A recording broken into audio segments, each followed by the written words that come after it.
역은 김포 골병라인이라 불리며 최근 화제를 모았던 김포 골드라인입니다. 경전철, 수송량과 운행 거리가 기존의 지하철의 절반 정도 수준인 경량 전철로 우리나라에서는 1990년대 초부터 대도시 교통난을 해소하는 방안으로 거론되기 시작하였으며 지하철에 비하여 건설 비용이 저렴하고 공해와 소음이 적어 새로운 대중교통수단의 하나로 각광받고 있습니다. 김포 골드라인은 이와 같은 경전철로 2014년에 착공을 시작해 2019년 9월에 처음 운행을 시작한 노선으로 현재 50만 김포인들의 발이 되어주고 있습니다. 먼저 골드라인에 대한 자세한 정보를 전달해 드리겠습니다. 김포 골드라인은 경기도 김포시 양촌읍에 위치한 양촌역에서 서울 강서구 김포공항역까지 운행되는 전철로 한강 신도시 김포시에 사는 사람들이 서울로 출근하기 위해 이용하고 있습니다. 김포 골드라인이 처음 운행을 시작했던 2019년 9월, 시민들의 반응은 버스 이외에도 빠르게 서울로 향할 수 있는 골드라인의 탄생을 매우 기뻐했습니다. 인터뷰를 통해 당시 반응을 알아보겠습니다. 김포 골드라인이 처음 생겼을 때 어떠셨나요? 저희 집이 사후역이라 김포공항역까지 13분이면 갈 수 있거든요. 기존에 버스로 30분 정도 걸리던 걸 13분 만에 갈 수 있게 되니까 아침잠 시간을 더 확보할 수 있어서 너무 좋았죠.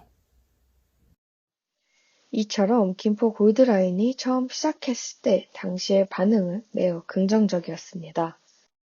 김포 시민 대다수가 줄어든 출퇴근 시간과 통학 시간으로 김포 골드라인을 환영하는 분위기였습니다. 하지만 두략짜리 작은 김포 골드라인이 인구가 50만 명이 넘어가고 있는 김포 시민의 출퇴근길 발이 되어주기에는 역부족이었습니다.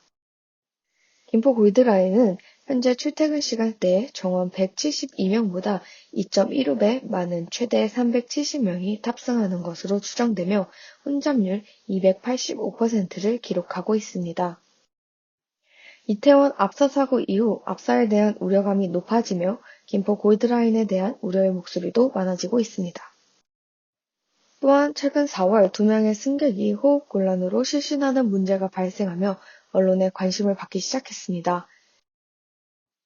김포 골드라인을 타시고 출퇴근하실 때 어떤 어려움을 겪으시나요? 사람이 많아도 너무 많아요. 끊임없이 밀고 들어오는데 제 키가 성인 남성들에 비해 작다 보니까 앞뒤로 껴있으면 정말 숨을 못 쉴 것처럼 답답해요. 실제로 한 번은 골드라인에서 내렸는데 살짝 어지럽더라고요. 2019년 김포 골드라인에 대해 긍정적이었던 분위기와는 달리 현재 2023년 김포 골드라인에 대한 반응은 싸늘합니다.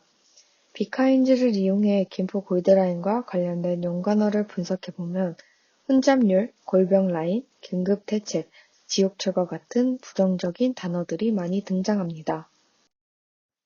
또한 버스 전용차로 원희룡 교통부 장관, 전세버스, 수륙 양용버스와 같은 골드라인 문제점의 대책으로 언급되고 있는 관련어들도 많이 등장하고 있습니다.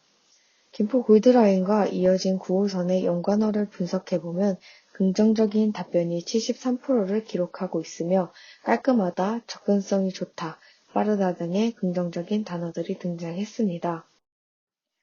연관어에서 언급되고 있는 대책들이 시행되고 있는 김포 골드라인의 현재 어떤지 전해드리겠습니다. 김포 골드라인의 혼잡률을 줄이기 위한 대책으로 버팅맨 도입, 셔틀버스 도입, 버스 전용차로 개통, 수륙 양용버스 등을 제시했습니다. 6일 김포시에 따르면 지난달 26일 서울에서 개화 김포공항 2km 구간에서 평일 출퇴근 시간대 버스 전용 자료가 운영되기 시작했습니다. 이는 김포 골드라인 대한교통수단인 70번 시내버스의 운행 소요 시간을 편도 기준 9분가량 단축함으로써 철도 승객을 버스로 분산시키기 위해 추진됐습니다. 또한 시는 전용차로 설치와 함께 출근 시간대 버스 운행 횟수를 기존 41회에서 65회로 확대하고 대규모 아파트 단지에서 바로 출발하는 노선도 만들었습니다. 그러나 버스 전용차로 운영 전후로 평일 승객을 비교해봤을 때 5월 30일부터 6월 1일 3일간 김포공항역 하차 인원은 32,153명으로 전용 차로 운영 전인 5월 23일부터 25일 33,313명보다 3.5% 줄어드는 데 그쳤습니다. 버스 전용차로 설치 뒤에도 김포 골드라인 밀집 현상이 계속되면서 열차에서는 호흡곤란 증상을 호소하는 승객도 계속 나오고 있습니다. 시민들이 대책안으로 마련된 방안들을 잘 이용하지 않는다는 의미입니다. 시민들이 왜 대책안을 잘 이용하지 않는지 물어보았습니다.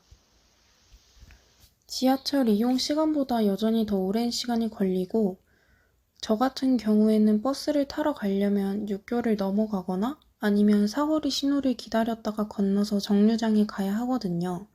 그럼 더 오래 걸리니까 위험해도 기존처럼 골드라인을 계속 이용할 수밖에 없어요. 골드라인을 이용하면 13분 정도로 갈 수 있는 거리를 버스를 이용하면 빨라도 25분 정도가 소요된다고 합니다. 이러한 이유와 접근요장의 접근성이 떨어진다는 이유로 대책 아닌 버스를 이용하는 승객들이 적은 것 같아 보입니다. 또한 기존에 다른 대책으로 언급된 수륙 양용 버스는 도입되기 어려운 것으로 판단되어 취소되기도 했습니다. 여러 사람의 의견을 들어보기 위해 기사의 댓글로 의견을 분석해 보았습니다. 실용성 있는 대책안을 가져오라는 댓글들과 최근 등장한 5호선 연장에 대한 기사에서는 당장 해결할 수 있는 대책안을 가져오라는 의견들이 많았습니다. 또한 선거 공약으로만 교통 문제를 언급하지 말라는 의견도 다수 있었습니다. 기사의 댓글 또한 부정적인 이야기들이 많았습니다. 정치에 관련한 비판의 이야기들이 많았습니다. 그럴 만한 이유가 있습니다. 김포 골드라인은 지난 대선 때에도 이슈로 떠올랐었습니다. 한 시민이 너가 한번 타봐라라는 비판의 의견을 내며 이낙연, 윤석열 등 여러 정치인들이 출퇴근 시간 김포 골드라인을 체험했습니다. 하지만 그 당시에도 제대로 된 대책이 마련되지는 않았습니다. 이러한 이유들로 시민들은 정치적으로 선거 시기에만 이용하지 말고 실용성 있는 대책안을 내놓으라는 비판의 이야기를 하고 있습니다. 이번 4월 열차 안 실신하는 문제들이 발생하며 또 다시 김포 골드라인은 수면 위로 올라왔습니다. 문제가 제보되었던 4월의 기사 건수는 559개로 김포 골드라인과 김포공항에서 만나는 5호선의 기사 건수가 398건, 9호선이 222건인 것을 보았을 때 9호선의 비해 2배 이상 되며 굉장한 관심을 받았다는 것을 알 수 있습니다. 하지만 5월의 김포 골드라인 관련 기사 건수는 4월의 절반 정도인 299건을 기록했으며 현재 6월까지의 기사 건수를 보면 김포 골드라인이 43건, 9호선이 58건, 5호선이 68건으로 김포 골드라인이 가장 적은 기사 수를 기록하고 있습니다. 김포 골드라인의 문제는 아직 해결되지 않았고 많은 사람들이 고통을 호소하고 있음에도 불구하고 김포 골드라인에 관한 관심도는 다시 줄어들었습니다.